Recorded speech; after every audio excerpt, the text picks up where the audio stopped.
بسم الله الرحمن الرحيم قل إن كنتم تحبون الله فاتبعوني يحببكم الله ويغفر لكم ذنوبكم والله غفور رحيم۔ ہمیشہ سنت پر عمل کرنے اور سنت کی دعوت دینے والوں ہی کو سخت آزمایا جاتا ہے، اور سنت کی دعوت اور سنت پر عمل ایک ایسا یہ عمل ہے کہ ساری دنیا ان کے مخالف ہو جاتی ہے۔ شرح السنة تأليف إمام أهل السنة والجماعة في عصره أبي محمد الحسن بن علي بن خلف البربهاري۔ الحمد لله الذي هدانا للإسلام ومن علينا به وأخرجنا في خير أمة، اعلموا أن الإسلام هو السنة والسنة هي الإسلام، أشهد أن محمد رسول الله۔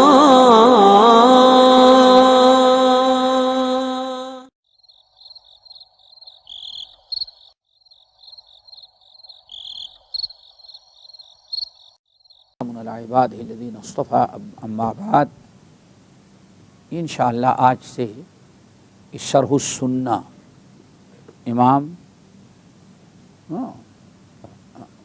بربہاری رحمۃ اللہ علیہ کی یہ مشہور کتاب شرح السنہ، اس کا درس ہم شروع کریں گے۔ پہلے تو دو تین چیزیں سمجھ لیں، اس کے بعد اصل کتاب کا متن شروع کرتے ہیں۔ پہلی چیز تو یہ ہے کہ کسی بھی کتاب کو پڑھنے یا سمجھنے کے پہلے اگر اس کے مصنف کے حالات کچھ معلوم ہو جائیں، تعارف ہو جائے، تو اس سے کتاب سمجھنے اور کتاب کی اہمیت کا بھی ہمیں احساس پیدا ہو جاتا ہے۔ اس لیے آج ہم شروع کرتے ہیں ان کے تھوڑے سے مختصر حالات سے۔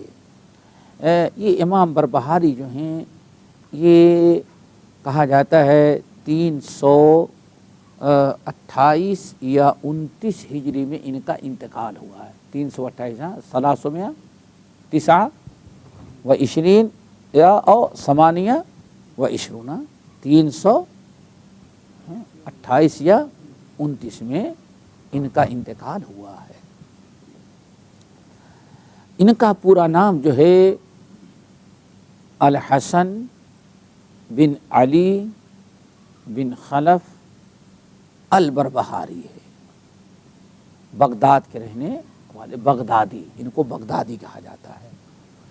ہو سکتا ہے بغداد کے میں پیدا ہوئے ہوں یا کہیں باہر سے آ کر کے وہاں رہنے لگے ہوں، اسی مناسبت سے ان کو بغدادی کہا جاتا ہے۔ کنیت ان کی ابو محمد ہے۔ جانتے ہیں آپ لوگ کہ عربوں میں کنیت کا بڑا اہتمام تھا، اور کنیت رکھنی چاہیے، یہ سنت ہے، اور عربوں کا نبی علیہ السلام نے اس کی رغبت بھی دلائی ہے، سمجھے نا۔ تو ابو محمد الحسن بن علی بن خلف، یہ پورا ان کا نام ہے۔ ان کی نسبت جو ہے وہ بربہاری۔ عام طور پر جو نسبتیں ہوتی ہیں ان کی مختلف وجوہات ہوتے ہیں۔ ایک وجہ تو یہ ہوتی ہے کہ آدمی اپنے پیشے سے، جو آپ کا حرفہ یا آپ کا کاروبار بزنس ہوتا ہے، آپ کا جو ذریعہ معاش ہوتا ہے، پیشہ، اس کی مناسبت سے یا اس کی طرف نسبت کر دی جاتی ہے، سمجھیے نا۔ اور کبھی انسان کی نسبت خاندان قبیلے کی طرف ہوتی ہے، کبھی بطور تعارف کے انسان کی نسبت جو ہوتی شہر اور ملک کی طرف ہوتی ہے، بغدادی، کوفی، بصری۔ یہاں ان کو جو بربہاری کہا جاتا ہے، بربہار کوئی جگہ نہیں جس کی طرف ان کو نسبت کی جائے، بلکہ بغداد تھے، بغداد کے رہنے والے تھے، اسی لیے ان کو بغدادی کہا جاتا ہے۔ بربہاری کیا چیز ہے؟ یہ اصل میں دواؤں کے تاجر تھے، دواؤں کا کاروبار کرتے۔ اندازہ لگتا ہے کہ حکیم تھے، جو پرانے یونانی حکیم ہوتے ہیں نا، یونانی حکیم تھے، اور دواؤں کا کاروبار کرتے تھے، اسی لیے ان کے پیشے کی طرف منسوب کیا گیا۔ اس وقت دو جگہ کے حکیم بڑے مشہور ہوتے تھے، ایک تو اپنے ہاں ہند کا طبیب اور دوسرا یونان کا، سمجھ گئے نا، ایران کا، بڑے مشہور ہوتے تھے۔ تو اصل میں ہند سے یہ دوائیں لاتے تھے، تو اندازہ لگتا ہے کہ ان دواؤں میں کوئی دوا آتی تھی جس کو بربہار کہتے تھے، لیکن میرا خیال ہے کہ وہ بربہار نہیں بلکہ پربہار کوئی دوا رہی ہوگی۔ کیا؟ تو چونکہ انگلش میں عربی میں پے نہیں آتا تو اسی لیے اس کو کیا بنا دیا گیا، جسے ہمارے یہاں کہا تھا روح افزا، روح افزا، سمجھئے نا۔ تو ایسی کوئی دوا ہوتی تھی، اصل میں تھی کیا، پربہار، اور ان کے ہاں اس دکان کا کاروبار، یعنی وہ اچھے بڑی مشہور دوا رہی، اسی لیے اس پربہار کو جب عربی بنائے گا تو کیا بن جائے گا، بربہار یا بربہار، بربہاری۔ تو اسی حساب سے ان کو کیا کہا گیا، بربہاری یا بربہاری کہا جاتا ہے۔ اندازہ لگتا ہے کہ کوئی اس کس نام کی دوا تھی، اسی دوا کی طرف سے یہ مشہور ہو گئے، جیسے ہمدرد کی کوئی دوا بیچنے لگے تو اس سے آدمی مشہور ہو جاتا ہے۔ تو یہ ان کے نام اور نسبت کی وجہ ہے۔ یہ انہوں نے جو علم حاصل کیا ان میں بڑے بڑے اساتذہ تھے، اور ان میں سے بہت سارے اساتذہ جو ہیں احمد بن حنبل کے شاگرد تھے۔ یہ بڑا کمال تھا، امام احمد بن حنبل رحمۃ اللہ علیہ کے شاگردوں میں شاگردوں کے یہ شاگرد ہیں۔ بہت سارے علماء سے، محدثین سے جنہوں نے علم حاصل کیا تھا، ان میں ایک بڑا طبقہ کس کا تھا، امام احمد بن حنبل۔ اسی مناسبت سے ان کو حنبلی بھی کہا جاتا ہے، چونکہ بات بات میں امام احمد بن حنبل رحمۃ اللہ علیہ کے یہ حوالہ دیتے۔ امام احمد نے یہ کہا عقائد کے اندر، اسی لیے ان کو حنبلی بھی کہا جاتا ہے۔ تو احمد بن حنبل رحمۃ اللہ علیہ کے شاگرد، اگر کسی کے شاگردوں کا جو شاگرد ہوگا، بہرحال وہ کتاب و سنت پر چلنے والا اور بڑا ہی متقی پرہیزگار ہوگا۔ یہ علم کے ساتھ ساتھ اللہ تعالیٰ نے ان کو بڑے ہی زہد و تقوی سے بھی نوازا تھا۔ ایک تو علم سے نوازا اور دوسرے زہد اور تقوی سے۔ کمال یہی ہے کہ آدمی کو علم ملے، علم کے ساتھ عمل اور عمل کی توفیق اور تقوی مل جائے۔ کہا جاتا ہے ان کے تقوی کا عالم یہ تھا، اللہ اکبر، ان کے تقوی کا عالم یہ تھا کہ ان کے والد جب انتقال کیے ہیں، ان کے والد کا نام کیا تھا، علی، الحسن بن علی۔ علی کا جب انتقال ہوا، ان کے والد کا جب انتقال ہوا تو انہوں نے وراثت سے ایک پیسہ نہیں لیا۔ ان کو کچھ شک شبہ تھا کہ شاید کہ والد صاحب کی پراپرٹی جائیداد جو ترکہ ہے وہ 100% حلال نہیں، کچھ شک تھا، تو پوری پراپرٹی میں پورا حصہ ہی لینے سے انہوں نے انکار کر دیا۔ اور ان کا حصہ کتنا بن رہا تھا اس زمانے میں، 70,000 دینار۔ کتنا؟ آج کے کم سے کم 70 کروڑ تو بن جائے گا، اور بن جائے گا، سوچو ذرا سا۔ صرف اس لیے نہیں لیا کہ شک شبہ والی چیز کیا کھانی۔ اللہ تعالیٰ یہی تقوی ہم کو اور آپ کو نصیب کر دے۔ ایسے کہا جاتا ہے نواب صدیق حسن خاں بھوپالی رحمۃ اللہ علیہ نے بھی خاندان کا ورثہ کا نہیں لیا، کہ ہم کو شک ہے، ہم کو شک ہے۔ تو انسان کے اندر تقوی آ جائے، یہ بہت بڑی اللہ کی نعمت ہے۔ بہرحال اللہ رب العالمین نے ان کو علم کے ساتھ ساتھ بڑا ہی بڑے عالم کے ساتھ ساتھ عابد، زاہد، متقی بنایا۔ ان کے کچھ اقوال بڑے خیر برکت کے ہیں جو امت میں ضرب المثل بن گئے ہیں۔ اقوال سمجھتے ہیں نا، اقوال ذری، ان کے اقوال ذری سمجھتے ہیں نا، بڑے قیمتی اقوال، کہ ایک بات کسی نے کہہ دیا، مثال کے طور پر آج ٹیپو سلطان کو مر ہوئے کتنے سال ہو گئے قتل کیے گئے ہوئے؟ 200-250 سال ہو گیا، لیکن ابھی تک لوگ کیا کہتے ہیں؟ ٹیپو کی بات کہ انگریزوں سے اس نے کیا کہا تھا؟ 100 سال کی زید، بولو بھائی نہیں یاد ہے کسی کو؟ ہاں، 100 سال کی گیدڑ کی زندگی سے 1 سال کی شیر کی زندگی افضل ہے۔ کیا مطلب ہے؟ انگریزوں تمہارے سامنے غلامی کی زندگی یہ گیدڑ کی زندگی سے بدتر ہے۔ تجھ سے لڑ کر کے 1 دن ہمیں زندگی ملے وہ ہمیں زیادہ شہادت نصیب ہے بجائے اس کی کہ 100 سال گیدڑ اور ذلت کی زندگی گزارنا۔ لیکن ایک قول کہا اور آج تک دنیا نے اس کو ایسا قلم بند کیا کہ اس کو محفوظ کر دیا کہ 100 سال کی گیدڑ کی زندگی سے شیر کی 1 دن کی زندگی افضل ہے۔ کیوں؟ عزت کی زندگی ہوتی ہے۔ تو ایسے ان کی کچھ اقوال ان کے ہیں، بڑے اہم ہیں، ان کو ذرا سا یاد رکھیں۔ ایک اور بڑی عبرت و نصیحت کے اقوال ہیں۔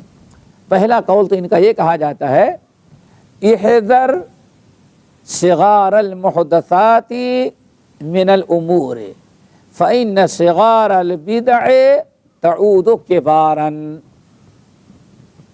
اور آج یہی چیز ہم لوگوں نے چھوڑ دیا، اور جو اہل سنت تھے وہ انہی چیزوں پہ نگاہ رکھتے تھے۔ آج ہمارے ہاں چھوٹی ہے برائی لیکن چھوٹی سے ہے، بھائی بدعات ہے لیکن معمولی ہی سے، بدعات صغیرہ ہے، بدعات مفسقہ نیکی ہے بھائی چھوٹی سے نہیں بھی کریں گے تو کون سا ایمان میں خلل آ گیا، یہی کہہ کر کے نبی علیہ السلام کے سنتوں کو ہم نے ترک کر دیا۔ کہتے کہ آپ ذرا غور سے سنو، یہ بڑا اہم قول ہے۔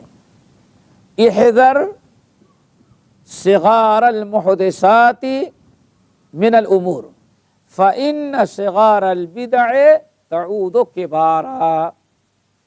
چھوٹے چھوٹے بدعتوں سے بھی بچو، چونکہ چھوٹی بدعتیں جو ہیں آگے چل کر کے بڑی بدعات کا سبب بن جاتی ہیں۔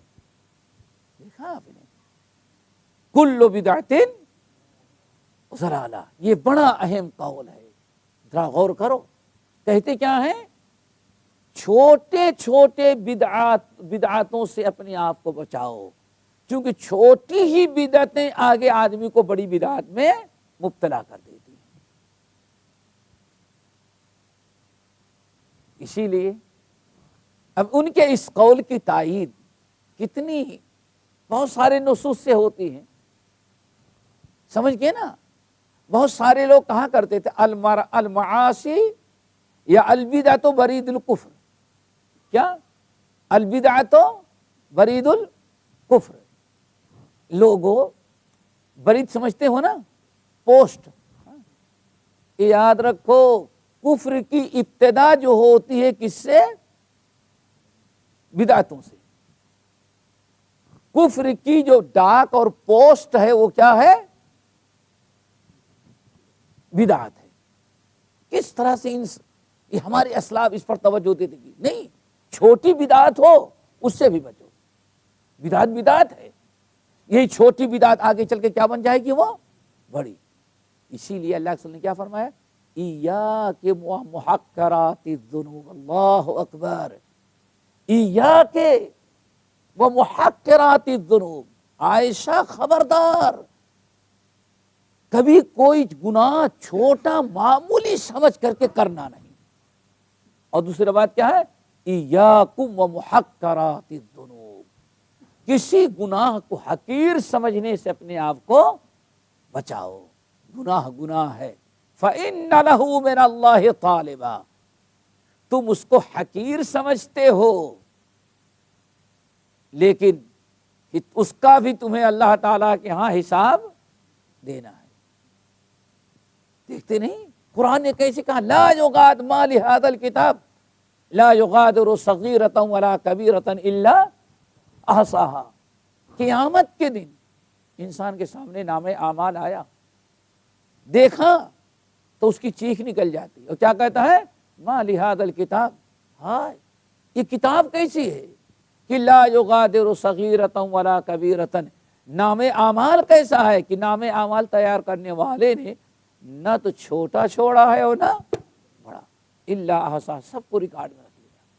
دیکھا آپ نے، کسی نیکی کو معمولی سمجھ کر کے چھوڑنا نہیں چاہیے اور کسی برائی کو معمولی سمجھ کر کرنا نہیں چاہیے، کسی گناہ کو حقیر نہ سمجھو۔ یہ بڑا اہم قول ان کا ہے۔ اور اللہ اکبر، علامہ البانی رحمۃ اللہ علیہ نے صحیحہ کے اندر اور بہت سارے لوگوں نے نقل کیا کہ جو خارجی لوگ نکلے تھے انہوں نے چھوٹے گناہ سے شروع کیا، ان کا ایک چھوٹا گناہ جو تھا ان کو کھینچتے کھینچتے کہاں لے کے گیا؟ اسلام ہی سے خارج کر دے، خارجی ہی ہو گئے۔ اور ابھی سنا ہوگا کیسے، ابھی کا اعلان سنا ہوگا خبر کہ آج کے خارجی نے کیا اعلان کیا کہ اس وقت تک ہم خاموش نہیں رہیں گے جب تک کہ حرمین کو مرتدین سے آزاد نہ کرا لیں۔ 2-3 دن سے بات آ رہی ہے، یعنی لوگوں کو بیوقوف کیسے بنانا۔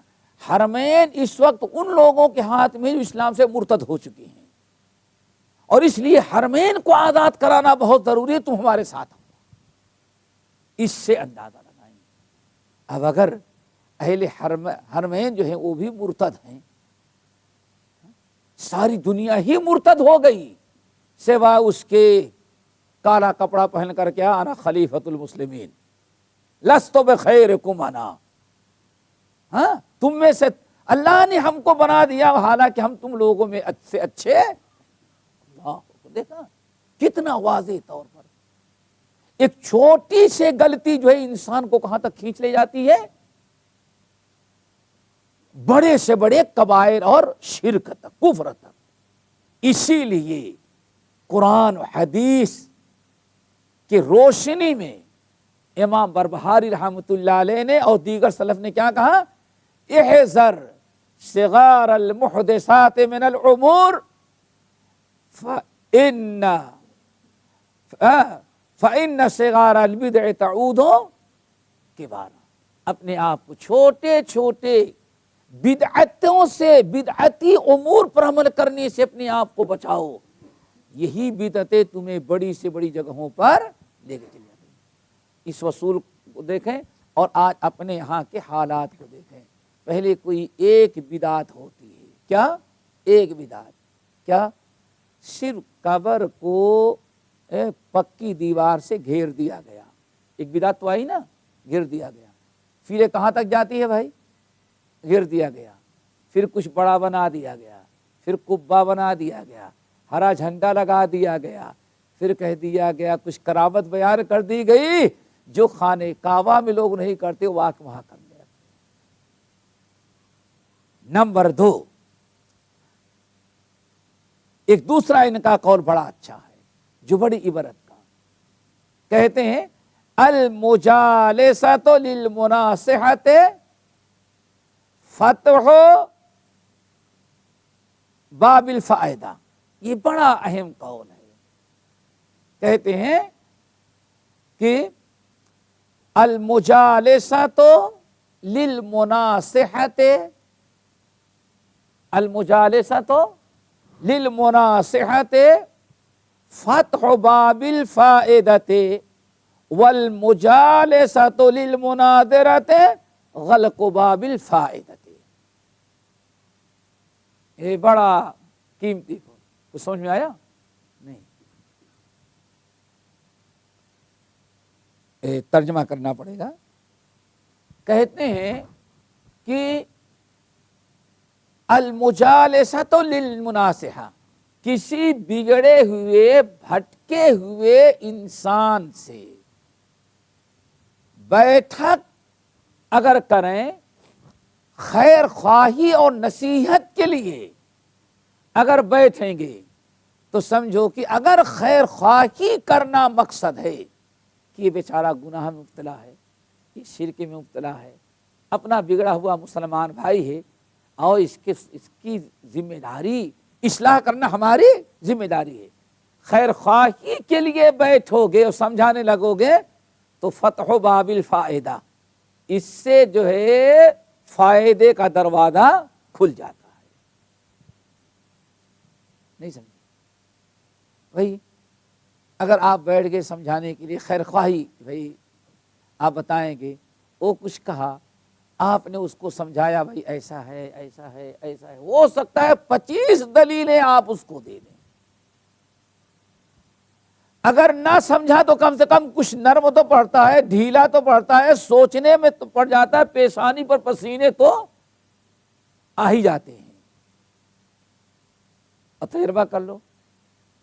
اور مناظرے کے لیے بیٹھنا علمی سارے فائدے کو بند کر دینے کا دروازہ ہوتا ہے. کیوں؟ مناظرہ میں اصلاح مقصود ہے، سامنے والے کو شکست دینا. تو کبھی آدمی نہایت کبھی آدمی شکست دے دیتا ہے عقلی دلیلوں سے، کبھی وہ نقلی دلیلوں سے. لیکن جو سننے میں سامنے والے کو علمی افادہ استفادہ تھا وہ ختم ہو جاتا ہے. کیا خیال ہے آپ لوگوں کا؟ تجربہ کرو. خیر خواہی کے ساتھ کسی کے ساتھ بیٹھیں گے، اللہ اکبر. بر صغیر کا تقسیم سے وہ بڑا بدماش جو کرسچن بن گیا تھا، مسلمان، اور پورے بر صغیر میں دوڑ دوڑ کر کے تبلیغ اور تقریر کیا کرتا تھا. وہ کہتا ہے، اللہ ذرا پوری تاریخ بیان کروں گا تو بہت لمبا ہوگا. وہ کہتا ہے کہ جتنے ملا تھے مناظرے میں سب کو ہم نے ہرایا، لیکن 2 اہل حدیث مولویوں کے اخلاق نے ہم کو پھر دوبارہ ایمان لانے پر مجبور کر دیا. پوری تاریخ جا کر کے پڑھو. کہا کہ ہندوستان کو پورا بر صغیر، یہاں ملاؤں کی کمی نہیں تھی، لکھنے والوں کی کمی نہیں تھی. وہ ایک گالی لکھتے میں 10 گالی لکھ کر کے بھیجتا. وہ ایک دلیل دیتے میں 25 دلیل جھوٹی سی، لیکن لڑتا تو تھا. کہا لیکن 2 مولوی نکلے اہل حدیث، وہابی، 2 وہابی مولویوں کے اخلاق نے پھر ہمیں دھرم پال سے محمود غازی بنا دیا. غازی محمود بنایا. نام تو آگے زبان پر سن لیا ہوگا آپ لوگوں نے. کہا کہ کیا ہم بن گئے؟ غازی محمود بن گئے. ایک عالم تو کون ہے؟ عالم کون ہے؟ شیخ الاسلام مولانا ثناء اللہ امرتسری. نمبر 2 قاضی سلمان منصور پوری صاحب رحمت للعالمین. اور اخلاص کیا مناشا کہتے ہیں، خیر خواہی. انسان چلا جا رہا ہے، قاضی ہے، جج ہے، پورا کوٹ اس کے قبضے میں ہے، ریاست بھاولپور اس کے زیر نگی ہے، وہ چلا جا رہا ہے. راستے میں پوسٹ مین ملا. پوسٹ مین کیا کہتے ہیں؟ ڈاکیا. پوسٹ مین ملا، وہ ملا. کہا کہ سنو قاضی صاحب. کہا کیا بات ہے؟ کہا آپ کی ایک رجسٹری آئی ہے.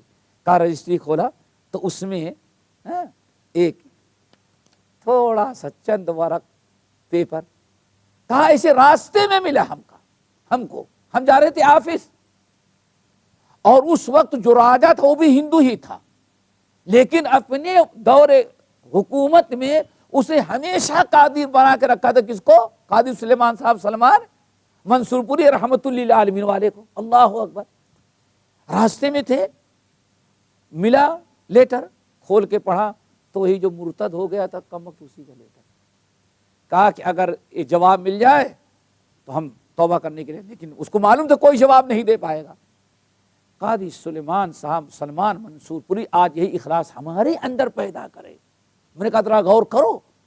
دھرم پال کہتا ہے کہ پورے اتنے ہندوستان میں، اتنے بڑے ہند میں نہ ملاؤں کی کمی تھی، نہ مفتیوں کی کمی تھی، نہ مسجد کے اماموں کی کمی تھی.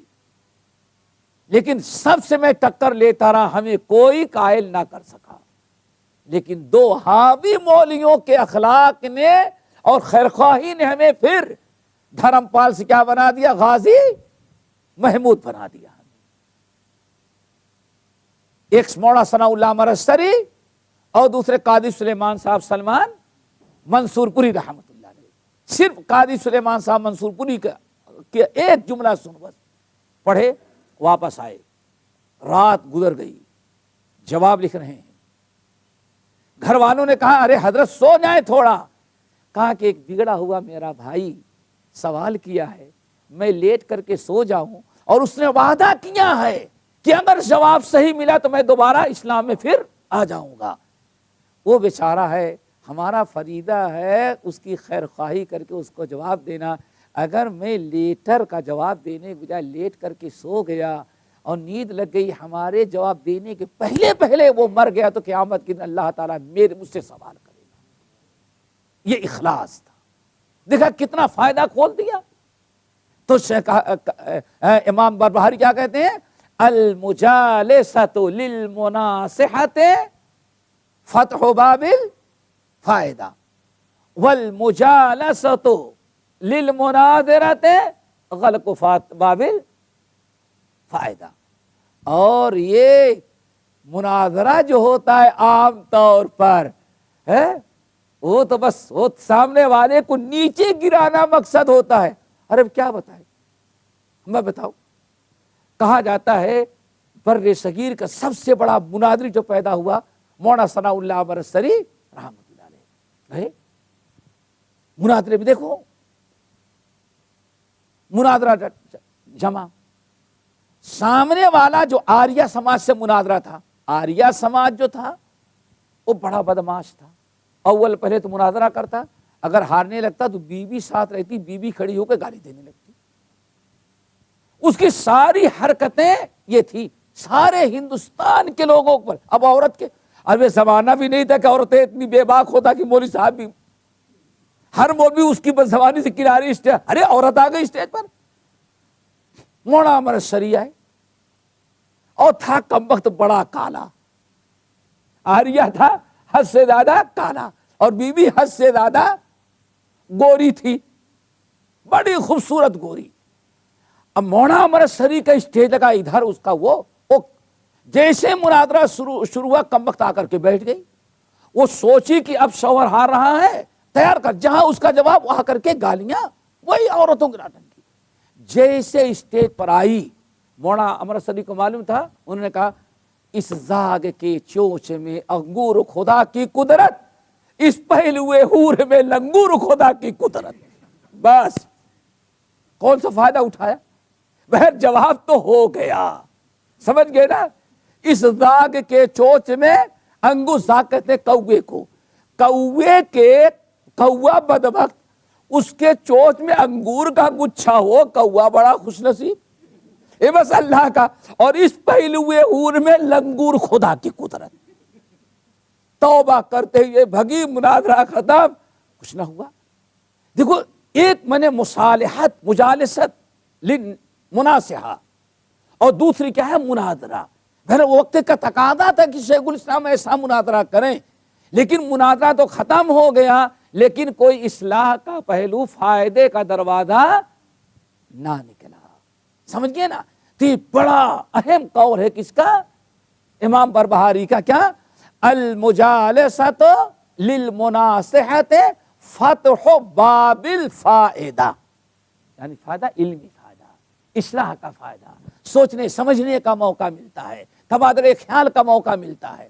سمجھ گئے نا؟ یہ اور والمجالسۃ للمناظرۃ، عام طور پر مناظرے کی جو بیٹھک ہوتی ہے وہ تو بس ہے کہ سامنے والے کو کس سے کیسے مناظرہ نہ ہو، کوئی ایسی بات کہہ دو کہ یہیں سے معاملہ یا تو جھگڑا ہو جائے، مار پیٹ ہو جائے، معاملہ اصل وہیں رہ گیا، اور لاکھوں روپیہ جو خرچ کر کے ٹھانا گیا تھا، عوام نے سوچا تھا دو مولوی مناظرہ کریں گے، فیصلہ ہو جائے گا، جو صحیح فیصلہ ہوگا اسی کو ہم قبول کر لیں گے۔ پبلک تک یہ فیصلہ آتا ہی نہیں۔ اللہ ہمارے اس بزرگ کی قبر کو نوروں سے بھرے۔ چونکہ یہ کتاب و سنت کی دعوت دیتے تھے، اسی لیے کتاب و سنت کی دعوت جب انسان دے گا تو بدعت کی تردید ضروری ہوتی۔ یاد رکھو بھائی، آج کہتے ہیں یہ لوگ بڑے شدت پسند ہے، شدت پسند ہے۔ شدت پسند کوئی نہیں ہوتا، اصلاح پسند ہوتا ہے۔ اصل میں ہے کیا شدت پسندی نہیں، جب حدیث کا علم آ جاتا ہے، کس کا علم؟ حدیث کا علم ہوگا سینے میں، حدیث کا علم ہوگا داعی میں، مبلغ میں، مصلح کے اندر، تو کبھی اصل میں بدعت پر خاموش نہیں رہ سکتا۔ کیوں؟ سب سنت کی سب سے بڑی دشمن چیز جو ہو کیا ہے؟ بدعت ہے۔ تو دونوں کو کبھی ایک دشمن کی بھی دعوت دے، دوست کی بھی دے، یہ ناممکن ہے۔ اس سنت کی جو دعوت دیتا ہے وہ کبھی بدعات سے سمجھوتا نہیں کرتا۔ کبھی لہجہ بھی سخت ہو جاتا ہے، زبان بھی سخت ہو جاتی ہے، کچھ گیز و غضب کا انداز بن جاتا ہے، لیکن ہر معاملے میں مقصد کیا ہوتا ہے؟ اصلاح، بدعات سے بات رکھنا اور شرک سے لوگوں کو دور رکھنا، ورنہ اور کوئی دوسرا مقصد نہیں ہوتا۔ یہ کوئی کیا کہتے ہیں، یہ کوئی ایسا نہیں کہ ہاں یہ شدت پسندی کا نام دے کر کے بھائی لوگ بڑے کڑوے ہوتے ہیں اور نعوذ باللہ من ذالک۔ اسی لیے جب بھی کوئی دعوت دیا کتاب و سنت کی تو سب سے پہلے کون غصے میں آ جاتے ہیں؟ نہ ہندو، نہ کافر، نہ یہودی، نہ عیسائی، سب سے پہلے اہل بدعت۔ کون؟ بدعت۔ کیوں؟ سنت اور بدعت کا بڑا ٹکراؤ ہے، کوئی مصالحت ہے ہی نہیں ہے۔ رب نے فیصلہ کر دیا ہے، جہاں بدعت آئی وہاں تو سنت اللہ اٹھا لیتا ہے۔ تو اسی لیے چونکہ یہ سنت کی دعوت دیتے تھے اور بڑے عالم، عقیدے کی بدعت، عمل کی بدعت، ہر اعتبار سے بدعت کی تردید کرتے، سنت کی دعوت دیتے۔ اسی لیے ابن الجوزی رحمۃ اللہ علیہ کہتے ہیں جمع العلم والزہد، جمع العلم والزہد وکان شدیدا علی اہل البدع۔ عالم بھی تھے، اللہ نے زہد بھی عطا کیا، عالم بھی، عابد بھی، زاہد بھی، اور شدیداً علی اہل البدع، اہل بدعت کے اس معاملے میں ذرہ برابر کوئی نرم رویہ نہیں۔ یہ بدعت ہے تو بدعت ہی ہے، بدعت کے ساتھ کوئی سمجھوتا نہیں کرتے تھے۔ امام ابن کثیر رحمۃ اللہ علیہ کہتے ہیں العالم الزاہد الفقیہ الحنبلی الواعظ وکان شدیداً علی اہل المعاصی والبدع، سب کچھ برداشت کر لیتے تھے لیکن شریعت کے خلاف اور بدعات کو کبھی گوارا نہیں کرتے تھے۔ اس معاملے میں بہت ہی زیادہ سخت تھے۔ جب ان کی یہ سختی رہی تھی، اسی لیے دیکھو آپ ذرا اوپر چلیں، سب سے پہلا مرد مومن جس کو سنت کی دعوت اور بدعات کی تردید میں سب سے زیادہ جس کو ستایا گیا وہ امام اہل سنہ امام احمد بن حنبل ہے۔ ٹھیک ہے نا، امام احمد بن حنبل ہے۔ اتنے کوڑے، اتنی سخت سزائیں، اتنے عرصے تک جیل میں رہنا، ان کو گوارا، جتنا ان کو تکلیف دی گئی، ان سے پہلے اس امت میں صحابی کو تو تکلیف دی گئی ہوگی ایمان لانے کی بنا پر، کافروں نے دیا ہوگا، لیکن بدعت کی مخالفت، بدعت کی تردید، سنت کی دعوت میں سب سے پہلے جس کو تکلیف دی گئی سب سے زیادہ وہ کون ہے؟ احمد بن حنبل۔ اب سوال ہے بھائی، احمد بن حنبل کو تکلیف دینے والے کون تھے؟ مجوسی تھے۔ کون تھے؟ ایرانی مجوسی تھے۔ ہندوستان کے رام اور کرشن اور گنیش اور مہادیو کے پجاری تھے؟ یہ تو نہیں تھے۔ ایران کے آگ پرست نہیں تھے، روم کے عیسائی نہیں تھے، دنیا کے یہودی نہیں تھے، سوال یہ ہے کہ کون تھے وہ؟ ابھی رافضی پیدا بھی نہیں ہوئے تھے اس طرح سے جسے آج چلو بھائی رافضی نے کہا۔ اب سوال یہ ہے کہ احمد بن حنبل کا ذرا غور کر، جرم کیا تھا اور سزا دینے والے احمد بن حنبل کو کون تھے؟ اس کے بعد جو ہم بتانا چاہتے ہیں بات سمجھ میں آئے گی۔ احمد بن حنبل رحمۃ اللہ علیہ کے زمانے میں جو بدعت آئی عقیدے میں ایمان میں، وہ بد عقیدگی بڑھتے بڑھتے کہاں تک آ گئی؟ قرآن اللہ کی مخلوق ہے، ایک شرکی عقیدہ پیدا ہوا، قرآن اللہ کی مخلوق ہے۔ اس سے پہلے ایک زمانے سے جب سے اسلام آیا، القرآن کلام اللہ تھا، قرآن کلام اللہ، ھذا کلام ربی تنزیل من رب العالمین، لیکن اب کیا کہا گیا؟ مخلوق۔ بہت سارے علماء کھڑے ہوئے، امام احمد بن حنبل رحمۃ اللہ علیہ ڈٹ کر کے مقابلہ کیا۔ جو تکلیف دی گئی آپ حضرات جانتے ہیں، تکلیف دینے والے کون تھے؟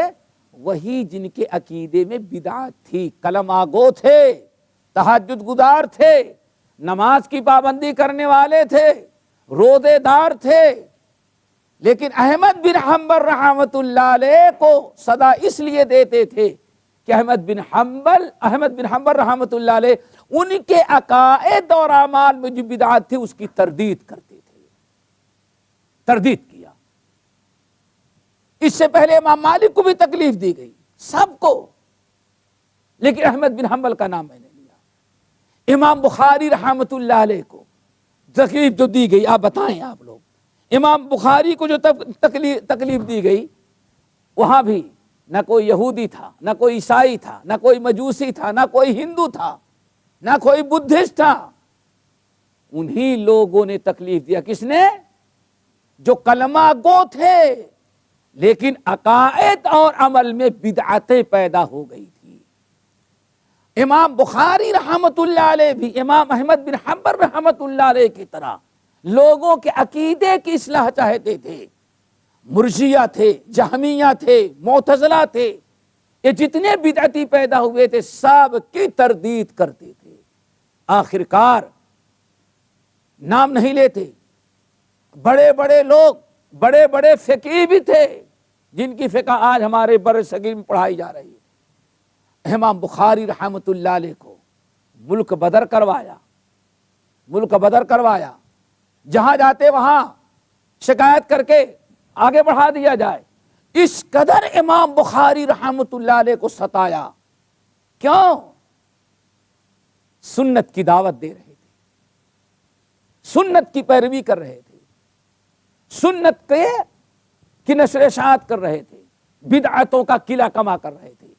اس قدر امام بخاری کو ستایا کہ آخر میں امام بخاری رحمۃ اللہ علیہ آسمان کے نیچے، چھت بھی نہیں ہے، سایہ بھی نہیں کسی چیز کا، اپنے دونوں ہاتھوں کو رب کی طرف اٹھایا اور کہا اللہم ضاقت علی الارض بما رحبت، اللہ زمین بڑی کشادہ ہے، دنیا میں ہر مخلوق کو زمین پر امن و امان نصیب ہے، لیکن یہ محمد اسماعیل بخاری جو ہے اہل بدعت نے اس کے لیے اتنی بڑی زمین کو تنگ کر دیا ہے، اس کو زمین پر رہنے کی جگہ نہیں ہے۔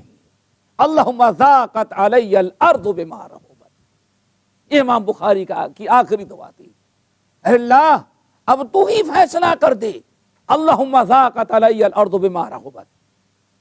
زمین اتنی بڑی ہونے کے باوجود ایک محمد اسماعیل سنت کی دعوت دینے والا تیرا بندہ ہے، اس کے لیے زمین تنگ ہو چکی ہے، چوروں کے لیے، زانیوں کے لیے، اہل بدعت کے لیے، بدماشوں کے لیے، بڑے بڑے مجرموں کے لیے زمین پر رہنے کی جگہ ہے، لیکن اللہ سنت کی دعوت دینے والے بخاری کے لیے زمین تنگ ہو چکی ہے۔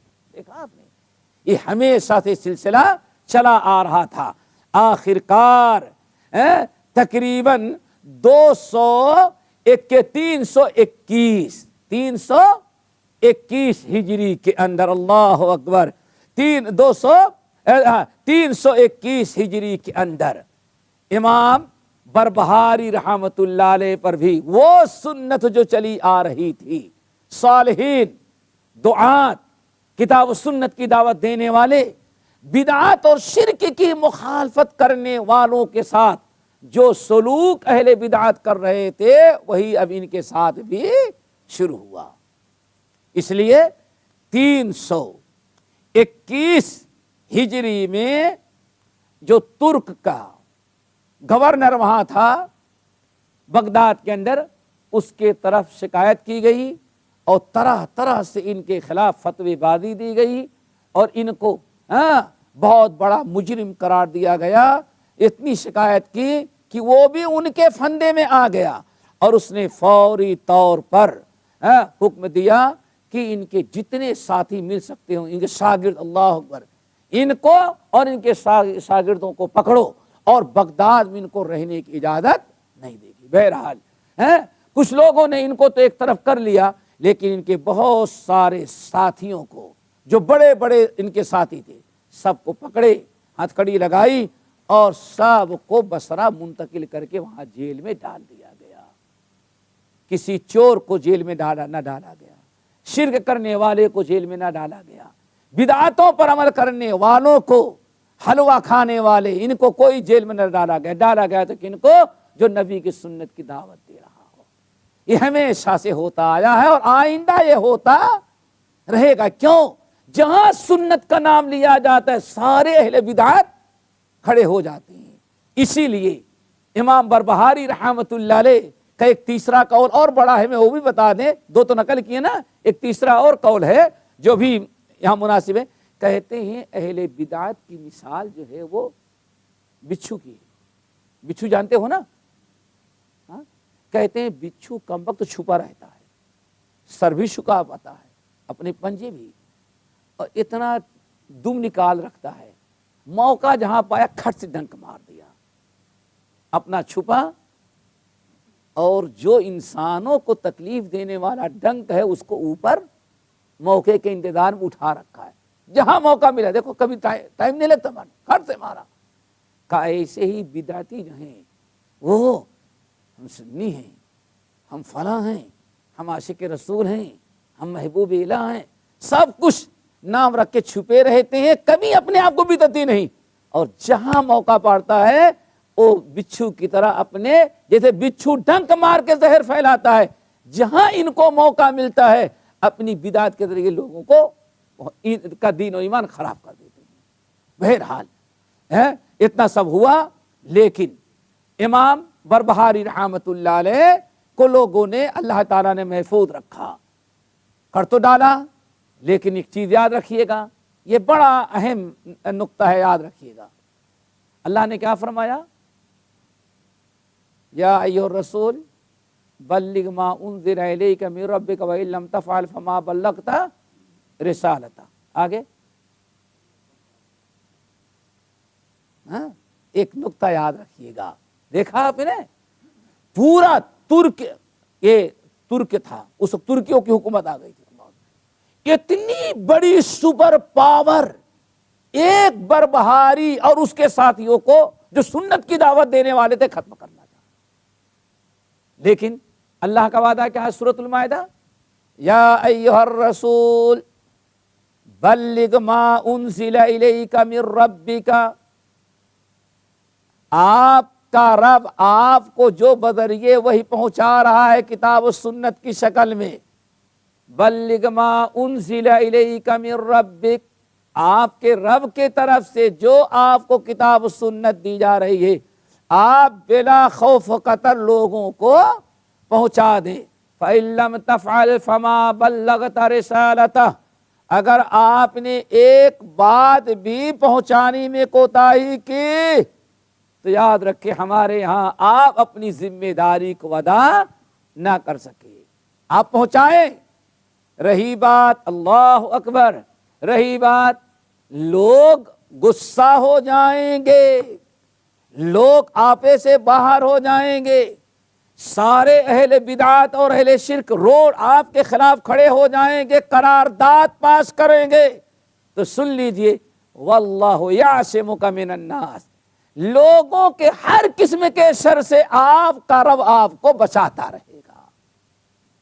اس آیت کو سامنے رکھتے ہوئے کہا جاتا ہے کہ جیسے اللہ نبی کی حفاظت کرتا رہا اہل باطل سے، ایسے ہی نبی کے اصل وارث جو ہوں گے کتاب و سنت کی دعوت دینے والے، قیامت تک اللہ تعالیٰ ان کو بھی بچاتے رہے گی۔ یہ اللہ کی گارنٹی ہے، یہ اللہ تعالیٰ کا وعدہ، واللہ یعصمک من الناس۔ ادھر اللہ رب العالمین نے جس وزیر نے یہ کیا تھا، اس پر اللہ تعالیٰ نے بڑا زبردست قہر ڈالا۔ کیا کیسے؟ اللہ اکبر۔ جو حاکم تھا قاہر باللہ، اس کا اس سے اختلاف ہو گیا۔ کس سے؟ یاد رکھو، کتاب و سنت کے مٹانے والا جرم اتنا بدترین جرم ہے کہ جو اس کو مٹانا چاہتے ہیں بھیر اللہ تعالیٰ نہیں چھوڑتے۔ کیوں؟ فَأَمَّا الزَّبَدُ فَيَذْهَبُ جُفَاءً وَأَمَّا مَا يَنْفَعُ النَّاسَ فَيَمْكُثُ فِي الْأَرْضِ۔ یہ سورہ رات کی آیت ہے۔ اللہ نے اعلان کیا یہ جو بیکار چیزیں ہوتی ہیں، اہل باطل جو ہیں، اللہ نے فرمایا ان کو تو اللہ ختم کر دیتا ہے۔ کیسے ختم کر دیتا ہے؟ جیسے بارش میں پانی برستا ہے تو سارے پانی بہ کے جب ندیوں میں آتے ہیں تو دو چیزیں آ گئی، پورے سال بھر کے کوڑا کرکٹ، درختوں کے پتے، تن کے جتنے رہتے ہیں، کیا ہوتا ہے؟ سب پانی کے اوپر ہیں۔ پانی کے اوپر اتنے ہو جاتے ہیں، اللہ فرماتے ہیں کبھی پانی بھی نظر نہیں آتا۔ نیچے پانی ہے اور وہ کوڑا کرکٹ ہے، کوڑا کرکٹ بیکار ہے، وہ کسی کے کام آنے والا نہیں، وہ پانی جو ہے سب کے کام کا ہے۔ اللہ رب العالمین نے فرمایا ذرا دیکھتے رہو، چند دنوں میں کوڑا کرکٹ غائب ہو جاتا ہے، صاف ستھرا پانی ہی باقی رہتا ہے۔ کیوں؟ اللہ تعالیٰ کو پانی سے عوام کو فائدہ پہنچانا ہے، اور کوڑا کرکٹ سے کچھ فائدہ نہیں۔ بیکار کو اللہ نے مٹا دیا، اور جو صحیح صاف ستھری کام کی چیز تھی اللہ نے اس کو باقی رکھا۔ اللہ نے فرمایا یہی اللہ تعالیٰ اسے ہی مثال بیان کرتا ہے، حق کو باقی رکھتا ہے اور باطل کو اللہ تعالیٰ مٹا دیتا ہے۔ باطل مٹتے گئے۔ ادھر ذرا دیکھو، اتنا بڑا اللہ نے بادشاہ، اللہ نے اس کے دل میں ڈالا، ان دونوں کی لڑائی ہوئی، فوری طور پر اس نے کتاب و سنت کی دعوت دینے والوں اور کتاب و سنت کی دعوت لینے والوں کو جیل میں ڈالا، گرفتار کیا، پکڑوایا، ظلم کیا۔ ادھر یہ اور کچھ نہ ہو سکا، یہاں سے گئے وہاں دعوت دے رہے ہیں، نتیجہ یہ نکلا کہ اس کی حکومت ختم، اس کو معزول کیا، اس کو جیل میں ڈالا، اور جیل میں ڈالنے کے بعد ایک عرصے تک اس کو وہاں باقی رکھا۔ ادھر یہ ہوا، اسی اثنا میں ایک کسی بڑے آدمی کا انتقال ہوا۔ وہ انتقال کے وقت کہا میری جنازہ وہی پڑھائے گا جو حسن بن علی بربہاری محدث ہیں، وہ جنازہ پڑھائے تھا کہ ہماری مغفرت ہو، سیدھے جنت میں پہنچ جائیں۔ اب بڑا آدمی تھا، نائب وزیر، اور اس نے، یہ تو اندر تھے بیچارے، ادھر اس نے وصیت کیا۔ اب باپ کی وصیت ہے، باپ کی وصیت پوری کر، ہمیشہ تو آدمی نافرمان رہتا ہے، لیکن مرنے کے بعد اولاد ماں کی بڑی ماں باپ کا بڑا فرما بردار ہو جاتا ہے، سمجھ کے نا، ہمیشہ تو بے وفا رہے گا، برادری کو تیجا 40واں کھلانا، بڑا وفادار ہو گیا، ساری زندگی بے وفائی کی گزاری۔ اب بڑا وفادار، اب بڑا آدمی تھا، حکام بھی، وزراء بھی، علماء بھی، فقہاء بھی، بڑے بڑے ذمہ دار سارے لوگ اکٹھے، جنازہ رکھا ہوا ہے، لاکھوں کی تعداد، لیکن بیٹے نے کہا بھائی ہمیں تو باپ کی وصیت پوری کرنی ہے. یہ آئے نماز جنازہ پڑھائے, اللہ تعالیٰ ان کو اتنی عزت دے دیا کہ یہ اس کا اتنا اونچا مقام, اتنا بڑا آدمی وصیت کرتا ہے, جنازہ پڑھاؤ. پھر نمبر 2 سلام پھیرا عوام نے تو دیکھا ارے مولانا صاحب بھی ہیں جنہوں نے فتویٰ دیا تھا کہ گمراہ ہے, وہ اگلی صف میں کھڑے ہیں. جنہوں نے کہا یہ بھٹکا ہوا ہے وہ کہاں ہے, دائیں بائیں دیکھ رہے ہیں. اللہ اکبر. کہا کہ ہاں یہ نمک حرام ہے, اگر سچے ہوتے اس کی پھر جنازہ کیوں پڑھے. اب گمراہ کہیں تو جوتے عوام کے کھائیں. ایسا اللہ نے نظام بنایا کہ امام بربہاری رحمت اللہ علیہ ان کے ساتھیوں کی عزت پورے ملک میں پھیل گئی. بڑے زوردار انداز میں الحمدللہ کتاب و سنت کی دعوت پھر دوبارہ شروع ہوئی. لیکن اہل بدعت ایک جاتے ہیں تو دوسرا گروہ پیدا. کیوں؟ ان کے ہاں ایک گروہ تو ہوتا نہیں, ہزاروں گروہ ہوتے ہیں. ایک گروہ ختم ہوا تو دوسرا گروہ. کیوں؟ اسی میں تو مزہ ہے. جب تک ہر موسیٰ کے لیے فرعون نہیں ہوگا تو مزہ نہیں ہے. حق اور باطل کی کشمکش رہتی ہے. کیوں؟ اگر شیر جب سویا ہی رہے تو دہاڑے گا کب؟ شیر کو جگایا جاتا ہے تبھی دہاڑتا ہے وہ جنگل کے اندر. سمجھ گئے نا؟ تو اس میں بھی خیر ہی ہوتی ہے. بہرحال زبردست ان کا. اب دوسرا گروہ شروع ہوا. انہوں نے بڑے ہنگامے کیے. ادھر ہنگامہ ہو رہا تھا, ادھر وہ بادشاہ جس نے قاہر باللہ جس نے کہا تھا گورنر کو پوری جماعت پورے گروہ کو ختم کرو, یہ بربہاری کی, یہ سنت یہ سنت یہ سنت, یہ سارے باپ دادا گمراہ تھے جو کہتے تھے یہ بدعت حسنہ ہے. بہرحال ادھر وہ ہوا.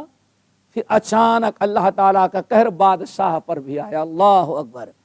بادشاہ کو ہی بغاوت کرنے والوں نے پکڑا, ایک گھر میں رکھا اور دھوپ میں کھڑا کیا اور اس کی آنکھوں میں سلاخ ڈالا. کہتے ہیں کہ چھوڑ دیا ظالم کو جو سنت پر عمل کرنے والوں کو تکلیف دے رہا تھا. کہتے ہیں ہم لوگوں نے اپنی آنکھوں سے دیکھا دھوپ اور گرم سلاخ سے اس کی آنکھیں سے خون پی بہتا بہتا اسی میں مر گیا اور بینائی ختم ہو گئی. فَلْيَحْذَرِ الَّذِينَ يُخَالِفُونَ عَنْ أَمْرِهِ أَن تُصِيبَهُمْ فِتْنَةٌ أَوْ يُصِيبَهُمْ عَذَابٌ علیم. عذاب علیم سنت کی مخالفت کرنے والوں کا یہ انجام ہوتا ہے. بہرحال دوستو یہ بات تو بڑی لمبی ہوئی, یہاں تک کہ جب یہ دعوت عام ہوئی, کتاب و سنت پڑھنے پڑھانے کا سلسلہ پھر دوبارہ شروع ہو گیا. اس اثنا میں پھر 328 ہجری کتنا 328 ہجری کے خلاف پھر اہل بدعت نے چاروں طرف سے ہنگامہ آرائی, جھوٹے الزام, بے بنیاد تہمتیں لگا کر کے اور ڈرا کر کے کہ اگر ایسا رہا تو بڑا مسئلہ ہو جائے گا. اس کی تعداد بڑھتی ہے, جب بھی چاہے گا آپ کا تختہ پلٹ دے گا. کہتے ہیں اسی اثنا میں ایک مرتبہ بغداد کے کنارے کہیں جا رہے تھے اور ان کے ساتھ حدیث پڑھنے والے سنت پر عمل کرنے والوں کا ایک بڑی جماعت تھی, بڑا سا مجمع تھا. ان کو اصل میں چھینک آئی. انہوں نے کہا الحمدللہ. کیا کہا؟ الحمدللہ کہا. اور وہ ہزاروں کی تعداد میں یرحمک اللہ کہا. اتنا ہنگامہ ہوا کہ جو بادشاہ بہن بیٹھا, ارے یہ کہاں سے شور ہوا, کیا ہنگامہ ہوا؟ اب اس کے جاسوس نکلے, بھائی کہیں سے کوئی حملہ آور ہے, دشمن للکار ہے, کون سا ہے؟ لوگ گھنٹے بھر کے بعد پلٹ کر کیا بات ہے؟ ارے وہ لوگ پہلے سے کہہ رہے تھے نا کہ اس کے پاس بڑے پاور ہے. کہا کیا؟ کہا آپ کی فوج میں اتنا شور کبھی نہیں مچا. بادشاہ نے کہا کیا؟ کہا ارے وہ سنت کی دعوت دینے والا جو بربہاری ہے, یہ بدعت یہ سب بدعت وہی سنت جانتا ہے اور آپ نے اس کو اتنا بڑھاوا دے دیا ہے. اس کے پاس اتنے لوگ آ چکے ہیں، اتنی بڑی جماعت ہے کہ اس نے جب چھینکا اور چھینک کے بعد الحمدللہ کہا تو لوگوں نے یرحمک اللہ اتنی محبت میں جوش میں کہا، وہ شور ہے جس کو آپ نے ہنگامہ سمجھا۔ یہ تو ایک چھینک کا منظر ہے، اور کہیں وہ کسی دن للکار دیا کہ آ جاؤ حملہ کر دو بادشاہ سلامت پر، تب کیا حشر ہوگا، اس وقت کتنی آواز ہوگی۔ اس طرح سے ڈرایا اس کو، اللہ اکبر، سنت پر عمل کیا اور سنت پر عمل کرنے سے ڈرا رہے ہیں۔ ڈرایا کیوں؟